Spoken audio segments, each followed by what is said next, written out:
Hi, this is Mason here, and you listen to Coffee Kenobi. And the boy tells me you want to sponsor him in the race. How can you do this? Not on Republic credits, I think. Huh? My ship will be the entry fee. Oh, not bad, huh? There is a question of procedure, but I'm confident we can overcome it. I must speak with the Jedi Council immediately. The situation has become much more complicated. They're still selling tickets to the Star Wars celebration at Lowry's Wings Over the Rockies Air and Space Museum, but the only force with the fans on Friday afternoon was outside in a cold wind and rain. We are indebted to you for your bravery, Obi-Wan Kenobi. And you, young Skywalker. We will watch your career with great interest. This is James Arnold Taylor, and you're listening to Coffee with Kenobi. I have a good feeling about this. So as you probably know, in fact, I'm going to say you do know, in 1999, Star Wars fans got a blessing we've been waiting. I'm not a math teacher, but a good over a decade for. What was it, 17 years? Is that about right? Between 16 years. Okay. So and everyone was so excited. Of course, I'm talking about Star Wars Episode 1, The Phantom Menace. This is the 25th anniversary of this incredible film. It was just re-released in theaters, and I believe was second at the box office, which is pretty remarkable for a movie 25 years old. You can watch on any streaming service on any platform of your kind. So if you're going to talk about an epic movie, you've got to have not one, but two epic guests. They're both returning guests. I'm happy to have them back on the show and very proud to call them friend. First, you may have heard of this one gentleman. If you've heard of Rancho Obi-Wan and you've heard of Star Wars, you know who I'm talking about. The one and only Steve Sansweet. Steve, welcome back to Coffee with Kenobi. Thank you, Dan. Good to be here, especially with your other guest. Yes, and the other guest is also someone. Look, I don't have just one Star Wars legend on the show. I've got two. The other guest was instrumental, along with, well, you both were, with pioneering Celebration. He's also a cast member of the Star Wars films. And if you've heard of the Lucasfilm Fan Club, then you know who I'm talking about, the other one and only Dan Madsen. Dan, welcome back to the show. Howdy, guys. Always a pleasure to be with you, Dan, and to be with my buddy Steve. Yes. Well, like I said before we were recording, the two of you sprang to mind right away because of this incredible film. Steve, you were in charge of fan relations at the time Phantom Menace came out. Am I correct? I was indeed. So my title at Lucasfilm at the time was Director of Content Management, and I added on and head of fan relations because that was a large part of what I was doing there, although nobody wanted to acknowledge it officially. Well, we are definitely acknowledging it because it's a tremendous part of, I mean, I don't even know if this show would be around if not for all you did with fan relations. What was it like at Lucasfilm? We'll try to take them separately. As a fan, I know, of course, we know what kind of fan you are, but from a professional perspective, what was the build up to the Phantom Menace like? It was pretty amazing being there behind the scenes, being on the set with my good buddy Dan for a week or several days at least, and Dan getting a part in the movie, which was very exciting for all of us fellow fans. But there was so much excitement and so much wonderment. Remember that the first trailer, which came out in November, was the biggest download of its time in history for the internet. And that was a deal that my boss had struck with Microsoft.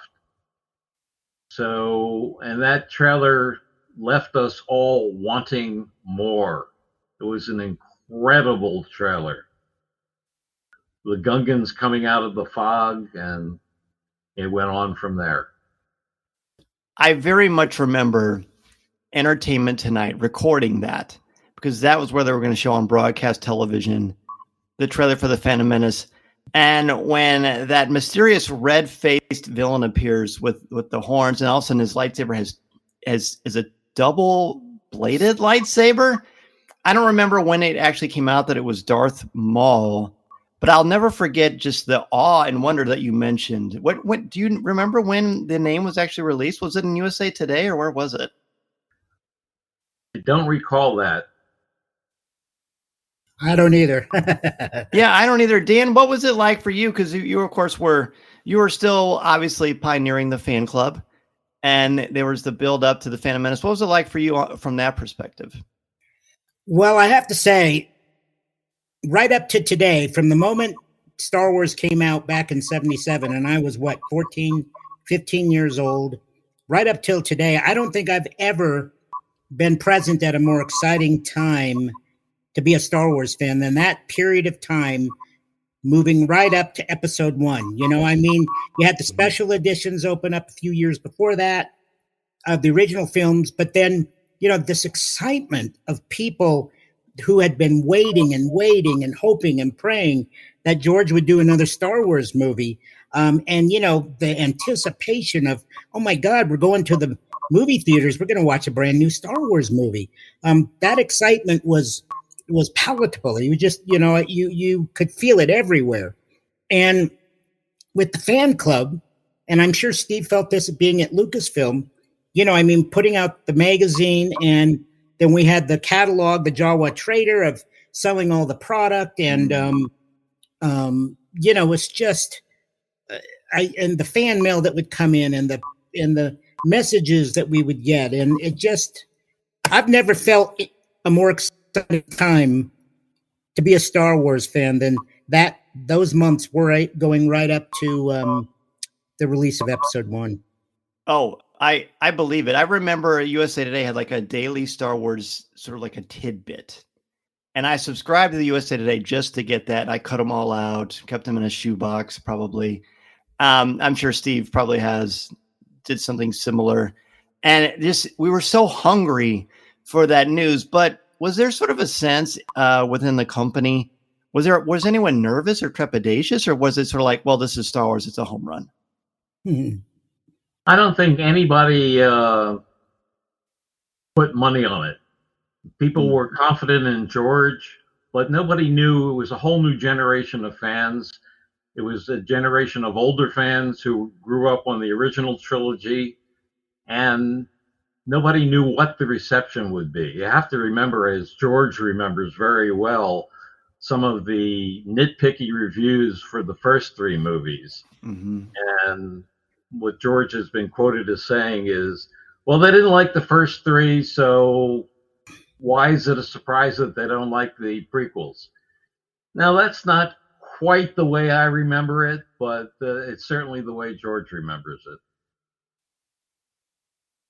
Dan, do you remember it? Was it, were you, from your perspective, were there a lot of nerves? Was there a lot of excitement, or was it maybe a little bit of both? I guess trepidation is normal.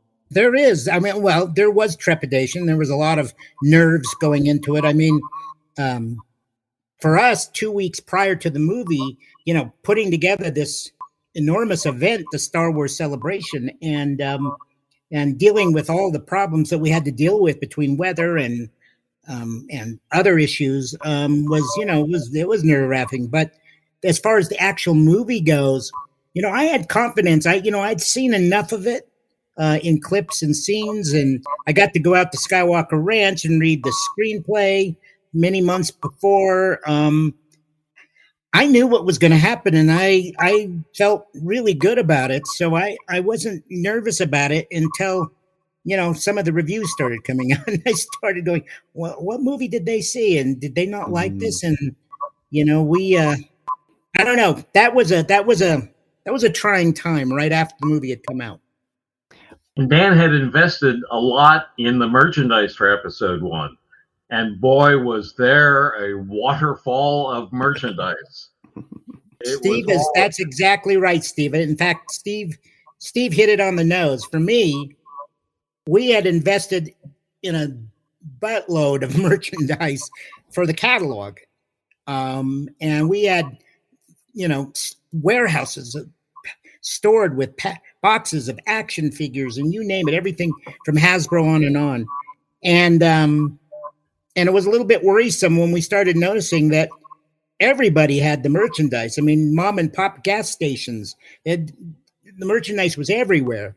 And so, you kind of worried. I thought, oh boy, I hope we can sell all of this, and so yeah, there was some nerves around that whole part from the financial side of it. But, when I first saw the movie, I loved it. I thought it was great. Was there some things in it that I was a little bit not in love with? Yeah. But overall, it really brought me back into that Star Wars universe, and I was thrilled when I saw the movie. Did you recognize anybody in it, Dan? There's this little blue guy, and I kept thinking, God, he looks familiar. Who the hell is he? Who is that handsome devil? Yeah. How far in advance did you know that your part was going to be in the final film? At Star Wars Celebration, Steve, I didn't even know. I thought I was going to end up on the cutting room floor, quite frankly. And at the celebration on the last day, Alan Couch, you remember Alan, Steve? Of course. Alan Couch came up to me and said, "Hey, guess what?" He goes, "We saw a screening of the movie, and you're in it." And I was like, "Oh, thank God, I actually made the cut." I didn't even believe it though until the actual day we saw the movie. And Lucasfilm was generous enough to set up a theater here in the Denver area so we closed the fan club. We had almost 90 employees at that time. Wow. We closed up the company, shut down the phone lines, took everybody to the theater to watch episode 1, and it was just the fan club employees in the theater. And it wasn't until that final scene that I was like, I'm there. They didn't cut me out, Well, let's rewind a bit. What was it like when you first learned that George wanted you to appear in the film? Well, actually, it was not so much George. It was that we were all invited out to the set, and we were all given an opportunity, all the editors of the different magazines, we were all given an opportunity to become Naboo citizens in the parade scene. And so when we came out, we all got fitted for our costumes. We're told when we needed to be there, and we all showed up in the back lot there. And it wasn't until close to the time of filming that I was pulled out by, trying to think of his name, assistant director or associate director. He was on the first movie, Steve. He's had blonde Roger hair. Christian. That's him, Roger. And Roger picked me out and said, "You're going to be the one that comes out and gets this beast." And I said, "What the hell am I grabbing?" And he said, "Well, imagine the cross between a chicken and a dinosaur." And he says, and that's what you're grabbing. And so I kind of rehearsed it with him on the side there. I said, how high up do I need to grab? Is this thing big, big, big? He gave me an idea of what it was. But the magic of movies, and Steve's seen this, but for me, the magic of movies came alive on that, because I still remember when we shot that whole parade scene, and all the Gungans walking down the street were guys in white jumpsuits. And of course, there was no Cadu. And there was maybe 100 extras as Naboo citizens. The sets only went up so high. There was no confetti and music playing. And all of that got added in later on by the effects guys. And so it really shows me how magical movies really are when they can add effects to them. What Dan hasn't told you is that he had to play hooky for a week, because the original shooting of that scene was delayed for a couple of reasons, I guess, by a week.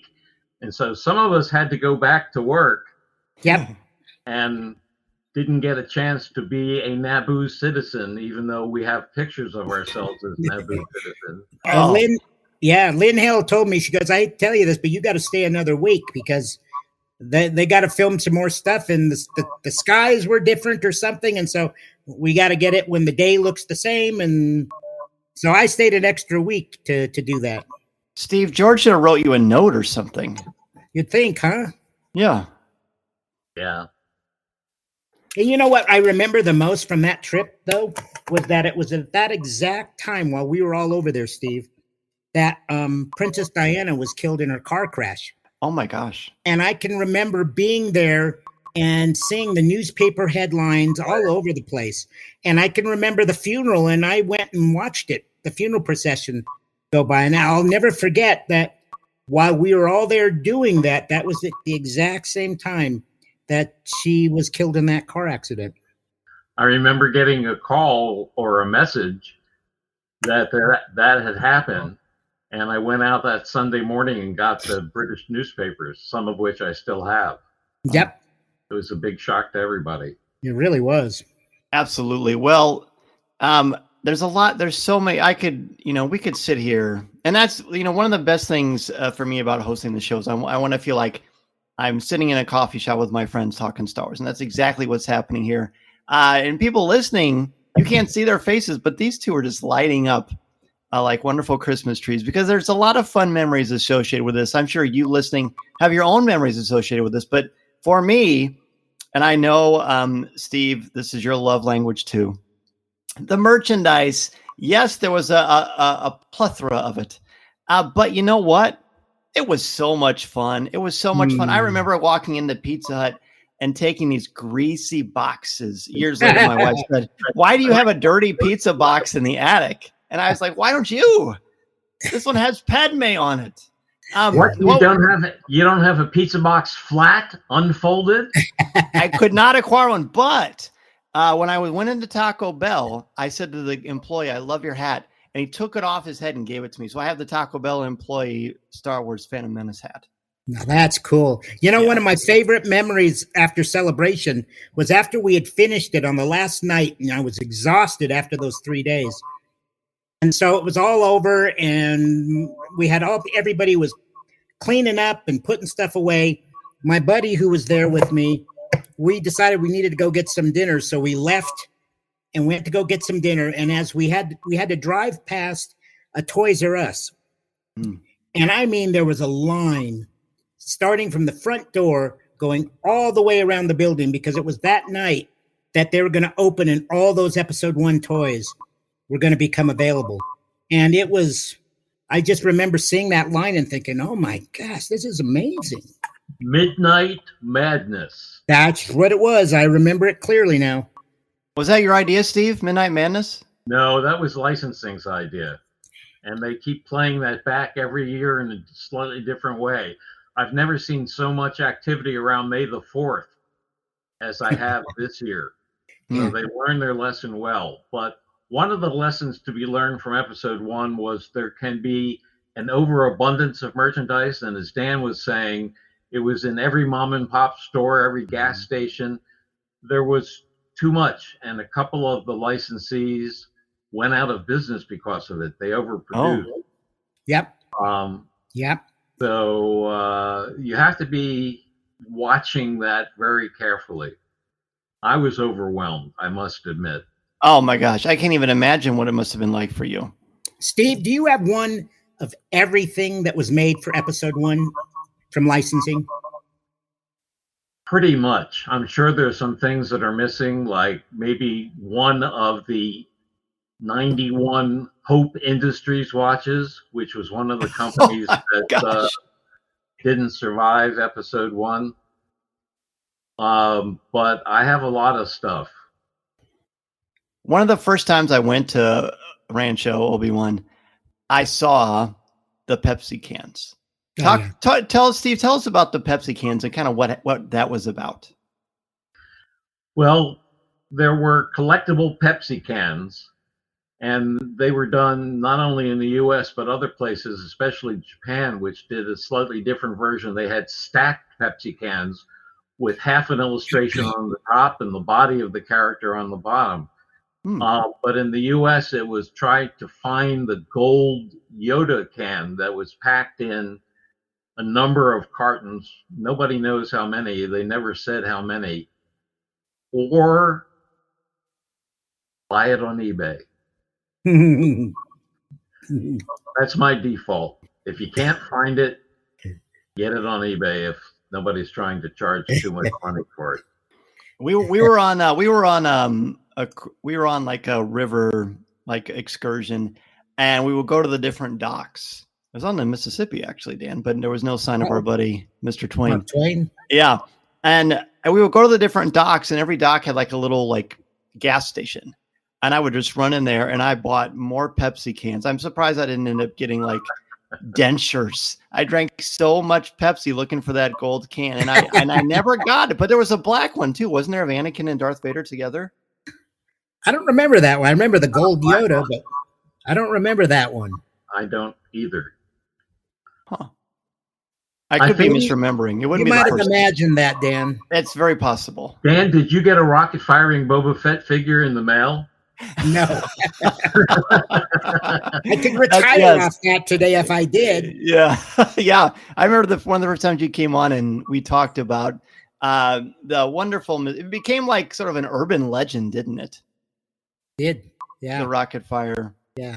Absolutely. The false memories, a lot of them caused by advertising or famous scene. Well, I first saw Star Wars when it first came out, and they had the scene with Biggs at the beginning of the movie because people read the storybook and saw the color photo in the storybook of Luke talking to Biggs and Mos Eisley. Yes. And I remember thinking, did I see that? Because it does kind of play with your head, doesn't it? It does. Yeah, it does. What? So you mentioned Celebration earlier. So was the plan all along as we released this new Star Wars film, we want to do a massive convention to celebrate, or how did the two kind of work in tandem with each other? It was well thought out, completely structured. Every part of it was done in advance and carried out to a fare-thee-well, right, Dan? Absolutely, and I'm not going to steer clear of that. That's the story, and I stand by it. It's well documented. What's funny is because Steve and I, Steve being Lucasfilm, I being the fan club, we had already been talking about, hey, we should do something as a fan event to celebrate the new Star Wars movies. And it was Steve and the Lucasfilm folks had been talking about it. And it was Steve, I believe it was you that called me and said, hey, we've been thinking about doing a fan event, and we think the fan club should do it because we want it to be by fans for fans. And it was Steve and I, that was that phone call that Steve made to me that was the very beginning of the celebration discussions, talks, and work that followed for months after that. And some of the most beautiful weather Denver's ever experienced. Is that right? Dear God, man. I tell you what, that was every morning I would wake up during that, and I swear my whole soul would just go, oh no. Just, I could not believe, what was happening. And had we been able to get that doggone Denver Convention Center, which was huge and it was mostly new, we wouldn't have had any of these issues. But we had to do it with circus tents, which they promised me would not leak. But when you have the worst rain in 100 years in Denver, they probably weren't planning for that kind of rain. And so, yeah, it was it was the best of times. It was the worst of times. The tents had a 99-year warranty. Yeah, well, this was the 100-year rains. Yeah. Well, originally, my boss, Jim Ward, who was the director of marketing at the time at Lucasfilm, said, we should do something for the fans as a lead up to this. This was after he had masterminded the trailer and started the advertising campaign and the build up, and licensing was working on the products, and everybody at ILM was working on the movie, and George was editing it with Ben Burt. And at first he said, you know what we should do? We should do a fan event on a weekend, 2-3 weekends in advance of the movie in 5 cities at the same time. And I said, Jim, that's not the way fan conventions work. I don't think that's going to be very possible. He said, well, how about we do it 5 weekends in a row? And I said, moving a show like that, I mean, it's sort of like moving a Broadway show. The costs involved and the people involved would be crazy. And that's when I called Dan and sort of asked Dan for some help. And it turns out Dan and John Bradley Snyder and the folks at the fan club had been talking about doing a fan event anyway. And so that's when we noodled together and started planning. Well, I remember one of the fun things was coming up with a name. I mean, it sounds obvious now in retrospect, 25 years later. Star Wars Celebration is such an obvious name and such a great name. But I remember we had a list of about 50 names. Star Wars-a-Palooza. I mean, some really silly ones. What came close was Star Wars Fan Fest, because Jim wanted to get fan in there. Yep. But Celebration works on so many levels, then that's what we ended up with. It was the perfect name. It really was. And you know, had we, I remember when I did the search for another venue to put the convention in, and really all that was available to us in Denver was the Wings Over the Rockies Air and Space Museum. And as everyone knows now, it's a giant hangar with, you know, fighter planes and such. It was a museum, but they started opening it to do events there. And so Jim Ward, who was Steve was just mentioning, he flew out, and I drove him down there to take a look at it, and he had to give the okay for it to actually that to be the place.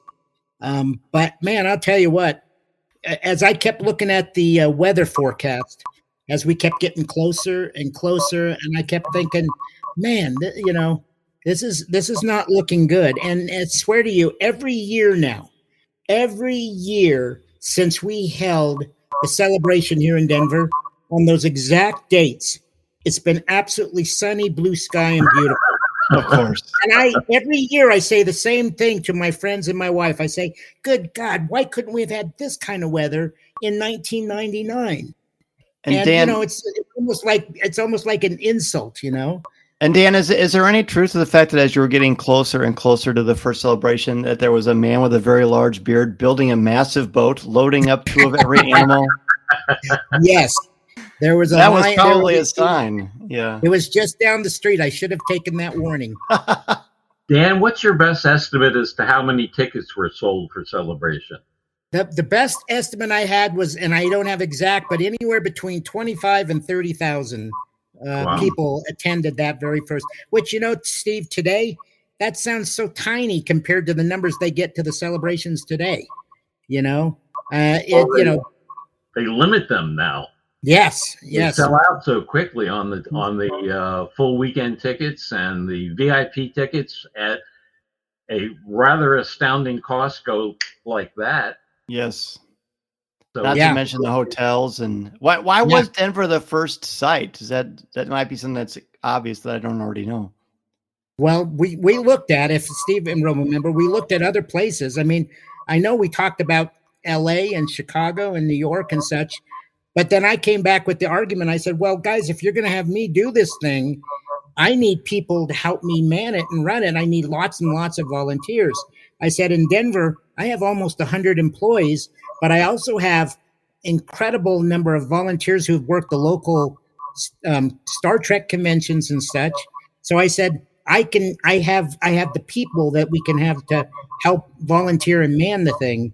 And so ultimately, because the fan club was there, that's why Denver was initially decided to have it be there. And like I said, Jim Ward had to come out, and he had to look around, and he had to give his thumbs up on if this was indeed a good place to do it. And ultimately, obviously, he did.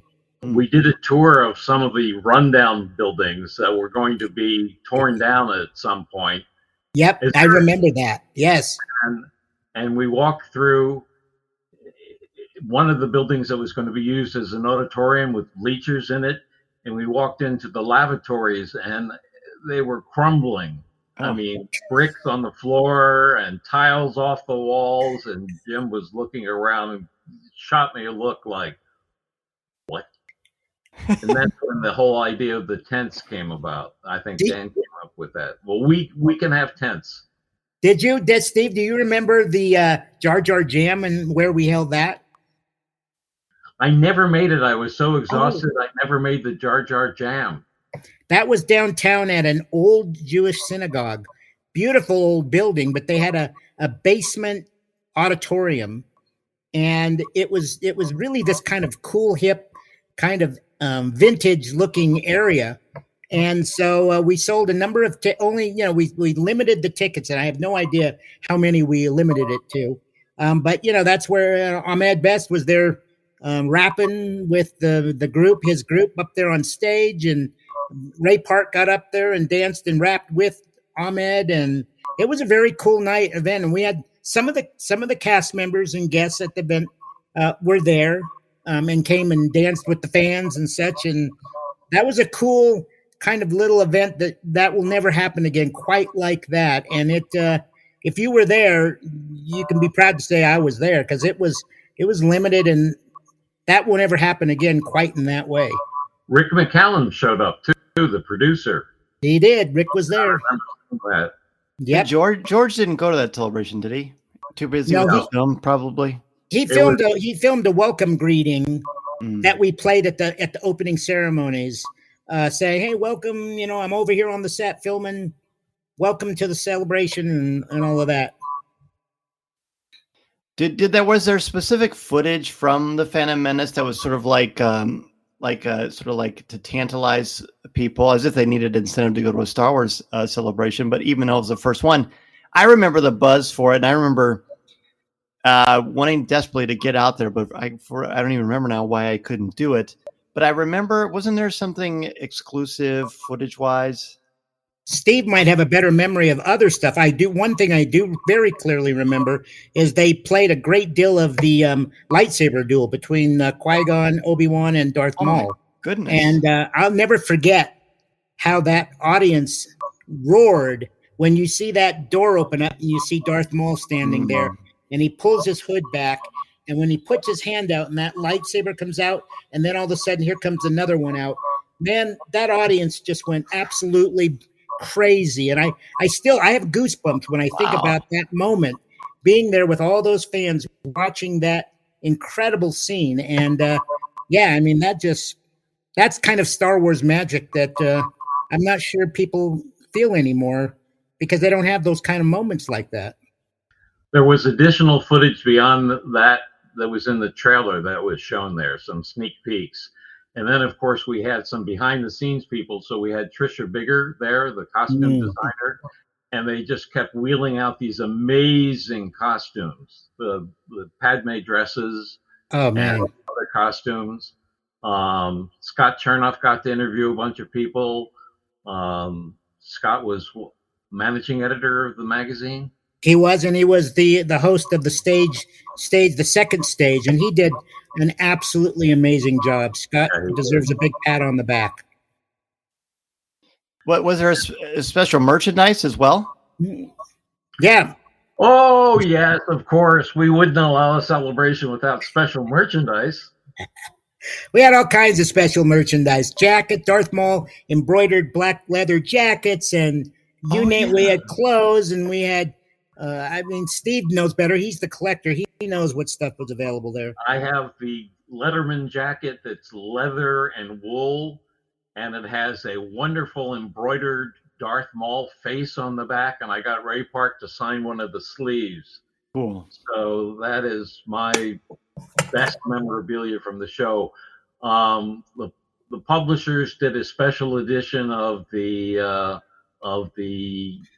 story of Episode 1, the novelization of Episode 1. There was another jacket. There was a pod racing jacket, a lightweight jacket, a zipper jacket. And there was a bunch of other stuff. And then some of the licensees had things. Topps had some cards, and Pepsi had some giveaway blow up soda cans. Yep. Inflatable soda cans. Yep. Steve, I've got one thing. My greatest treasure from Celebration is my employees surprised me, the ones that were managing all of the merchandising for the event. That Darth Maul jacket you just mentioned, they had one, they got my measurements, and they made a small one just for me. And it's the only one of its kind. I got it hanging in my closet still. And it's the only one that would fit a little short guy like me. So I treasure that, because it's they surprised me with that as a gift. Yeah, that's great. That's fabulous. And plus the thought behind it is, of course, so really special. There's a lot of thoughts that kind of come to my mind when I saw the film for the first time. It was before they did like midnight showings, or at least where I live, they didn't do it. So it was a radio station. They were giving away a special tickets to a midnight show that was only for like local businessmen and fundraisers and things like that. And so I called the trivia question, and you'll both know this, is what was the name that Return of the Jedi was filmed under, the code name that Return of the Jedi was filmed under. And so I called and I somehow got through. I said, Blue Harvest, Horror Beyond Imagination. I won the tickets. I went and I went to the midnight showing. That next day I went 2 more times. I think I saw it like 11 times in the theater. Now I'm not in Brian Young territory where I would live there for like a month and a half or whatever. But I remember even seeing it at a drive-in. There was just such a wonderful thrill. What's a drive-in? I'll tell you about it sometime. You'll love it. Look it up on the internet. On your Google machine, you'll have a lot of great stuff about that. But there was so much excitement. And my students now, when I say let's watch Star Wars, they don't say A New Hope or that first one. They say, oh, cool, Phantom Menace. Like that is Star Wars. To me, that's the genius of this franchise, is that while it continues to sort of reinvent itself and produce new content. So every generation, whether you're an original trilogy guy like us, or prequels, or Clone Wars, or you came in, with The Mandalorian or Young Jedi Adventures, whatever, there's always stuff there. But the Phantom Menace, I think it's aged beautifully, and I think people look at it quite fondly. I really do. I do too, Dan. I agree. I do too. It's really been surprising to me with its re-release this year. Mm-hmm. The love that's just that I keep hearing about it all over the place. It's really heartening. I don't know, Steve, are you hearing that too? Absolutely. I think a lot of the people who were sort of wishy-washy about it, or that was the thing to be negative about it, have really come out of their shells and are not afraid to say, I like that movie. Mm-hmm. That was a good introduction to the new Star Wars, to the previous era. Listening to Coffee with Kenobi, you are, with Dan Z, the podcast you're looking for. This is...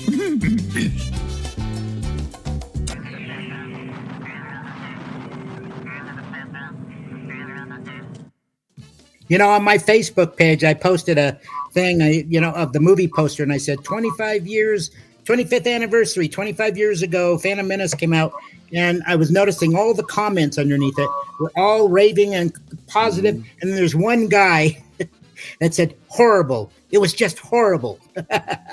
So you immediately unfriended him. Just one. Yes. Yeah. It's a special movie that I will treasure, and my kids love it. And I've been fortunate. I'm at best on the show a couple times, and I've told them this. I'll say it again. When they watched Jar Jar, when they were little kids, now they're in their 20s, but to them, they laughed at Jar Jar the way that we laugh at the Three Stooges. That's right. Like clockwork. Yep. Well, Jar Jar was meant for kids, and in fact, George's son was the one who named Jar Jar. My understanding is that Jar Jar was what Jet called trucks. He loved trucks. So every time he looked out the window and saw trucks, he would say, Jar Jar. Oh, I didn't know that. That's fabulous. I'd never heard that story either. I love it. I may have just made that up, but I truly believe that to be the case. I like it. It's canon. If you made it up, I don't care. It's canon. It's exactly right. We've got two massive authorities here on that. Well, gentlemen, such a delight to reminisce about Star Wars Episode 1, The Phantom Menace. The two of you age like fine wines, just like this movie. And we are so grateful. Well, thank you. Seriously, this has been a real treat for me. Dan, you've got a lot going on. You're working with this great coffee company, which seems like a perfect thing to talk about on Coffee with Kenobi. What's going on with you, and where can people reach out if they want to continue the conversation? Well, then go to popculturecoffee.com.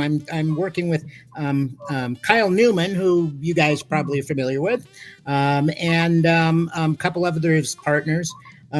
We've launched Star Trek official coffee. We've launched Ghostbusters. Frozen Empire official coffee, and we just launched a few days ago for the 40th anniversary Teenage Mutant Ninja Turtles coffee. I never knew how popular the Turtles were, and this coffee is just going crazy, and it's amazing to me. Not really necessarily growing up as one of the kids who loved the Turtles, but my God, there's a fan audience out there for them after 40 years. But Were anyway, you shell-shocked, would you say? Shell-shocked? Oh. I'm not going to forgive you for that one. That's okay. It's all right. I've heard that one. So yeah. So the coffee company is really cool, and I'm loving it. It's and we got many other coffees coming down the line too. Not Star Wars, but we got some other cool ones coming down the line. Love it. And Steve, Rancho Obi-Wan's still one of the most wonderful places to go and visit. What's going on with the ranch?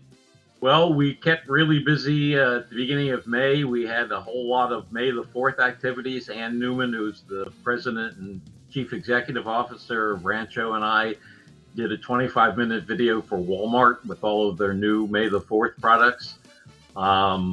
We had a display at Lucasfilm for their fan screening of Episode 1, 25th anniversary. We had another display down at Alamo Draft House in San Francisco in the Mission District.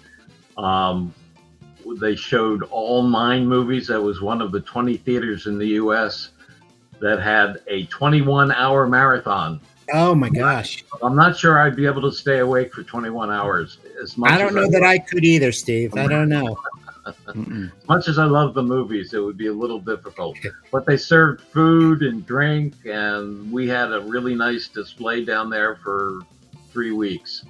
And we've gathered that back, and we're doing tours. This time of year, we tend to do usually more than one tour on a Saturday. So we have tours that we book far in advance for 10 a.m. and 3 p.m. and the tours last anywhere from 2 to 3.5 hours, done by our wonderful docents. And I always show up at the end and greet people and answer questions.